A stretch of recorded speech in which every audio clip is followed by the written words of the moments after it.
Assalamualaikum warahmatullahi wabarakatuh. Bapak, Ibu, sesemuanya, anak-anak Mama, lihat dong Mama Ira sudah berada lagi di belakang kemudi.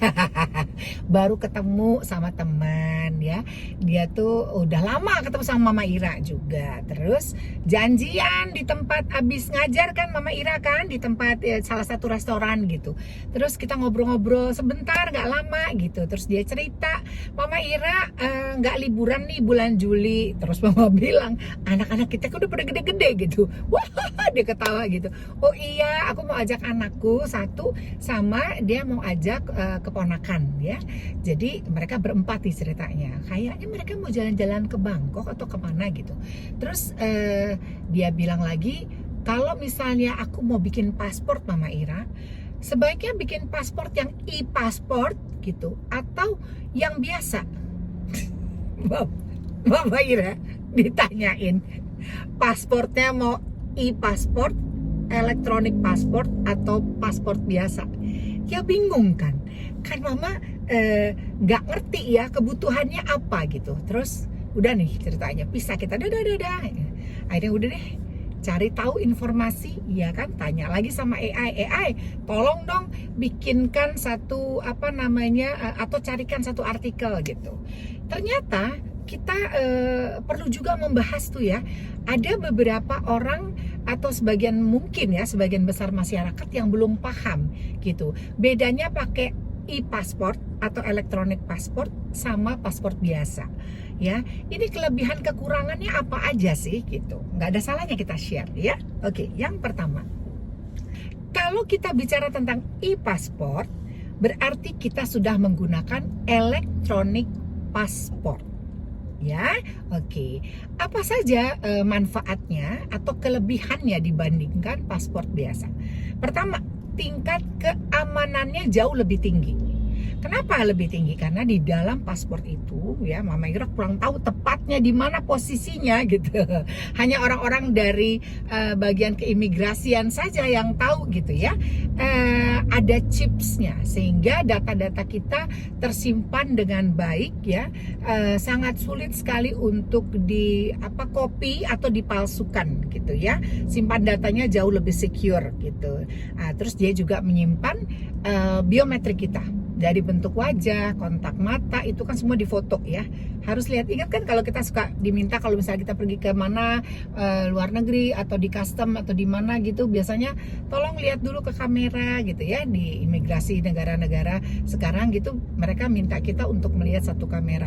Nah itulah mata kita tuh sudah masuk di dalam sistem mereka. Dan e-pasport pada saat kita keluar dari negara juga sudah mempunyai track record kita. Jadi tidak perlu lagi bantuan atau kita antri lama di mana linknya imigrasi. Ya biasanya kan kita ngantri itu ya kan, ada penduduk Indonesia, terus ada penduduk asing mungkin ya kan. Nah, modelnya seperti itu. Oke. Jadi keamanannya jauh lebih tinggi ya.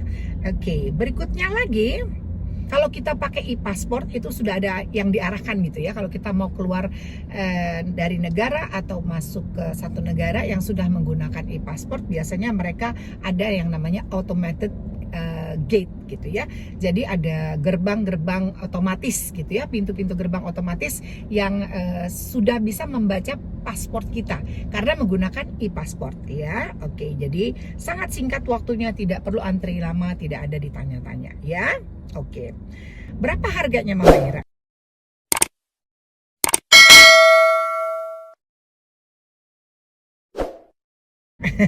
Biaya e-pasport ya, e-pasport itu setahu Mama Ira berdasarkan juga informasi dari keimigrasian 650.000 48 halaman kalau Mama Ira nggak salah ya di sini ya. Itu berlaku 5 tahun. Kalau 10 tahun e-pasportnya itu 950.000. Ya gitu. Mama Ira bisa nggak bikin paspor cepat? Ada, ternyata imigrasi kita tuh bisa bikin paspor cepat. Dia cuma butuh waktu 1 hari ya. Prosesnya bayarnya 1 juta. Itu yang kita bilang namanya percepatan paspor ya, biaya percepatan paspor gitu. Yang mau bikin e-pasport dipastikan punya iktp ya. harus punya iktp dulu, baru dapat tuh yang 5 tahun 650.000 atau yang 10 tahun 950.000 ya. Oke. Terus kita bandingkan sekarang dengan paspor biasa. Oke. Kalau paspor biasa keunggulannya biayanya lebih terjangkau. Biasanya Mama Ira juga ya kayaknya masih pakai paspor biasa deh ya, biayanya lebih terjangkau. Oh yes. Ya, bisa digunakan untuk ibadah, pergi umrah misalnya gitu, atau pergi ke negara-negara untuk beribadah ya, selain agama Islam. Lalu untuk berobat ya, magang, bekerja di luar negeri ya, itu juga bisa menggunakan paspor biasa ya. Tidak butuh program visa waiver. Itu tadi ya, pembebasan visa gitu ya. Nah, kalau program visa waiver ini manfaatnya mempermudah proses perjalanan dan mengurangi beban admin pelancong. Ya, itu manfaat dari visa waiver ya. Syaratnya visa waiver itu adalah harus ada paspor yang memenuhi persyaratan ya, masa berlakunya sesuai dengan ketentuan setiap negara. Misalnya kalau kita mau pergi ke Singapura atau ke Malaysia atau negara-negara pada umumnya ya, setahu Mama Ira, mohon koreksi lagi, itu minimal masa berlaku paspor pada saat kita pergi itu harus 6 bulan, minimal 6 bulan ya. Oke. Syarat visa waiver lagi selain tadi adalah tujuan perjalanannya diizinkan gitu. Kalau misalnya kita mau berlibur, ada alasan berlibur ya kan, segala data-data lengkap, persyaratan yang mereka ajukan juga disetujui, berarti kita diizinkan untuk meninggalkan negara ini dan pergi ke lain negara ya. Kalau kita mengajukan visa ke beberapa negara, dipastikan kita perlu punya tiket atau wajib punya tiket pulang pergi ya kan, tiket pesawat. Bukan tiket ke Ancol. Last but not least, biayanya berapa Mama Ira untuk paspor biasa? Paspor biasa itu 350.000 ya untuk 5 tahun dan 650.000 untuk 10 tahun. Oke, Bapak Ibu, anak-anak Mama, bagaimana? Siap untuk berlibur? Gara-gara kita ngomongin gini baru inget kan, iya paspor kita. Oh iya ya Mama Ira, paspor aku belum diperpanjang ya. Jangan hari ini bergembiraan, berkeriaan gitu, kita pergi ke sana yuk, iya main pesen tiket aja. Katanya paspornya mau masuk negara, masa berlaku tinggal 2 bulan, 3 bulan, nggak bisa. Perpanjang dulu tuh paspor ya. Oke. Selamat berlibur. Terima kasih semuanya. Mama Ira pergi dulu ya.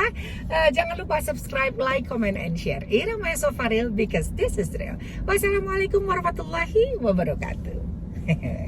Pasang seatbelt. Bye-bye.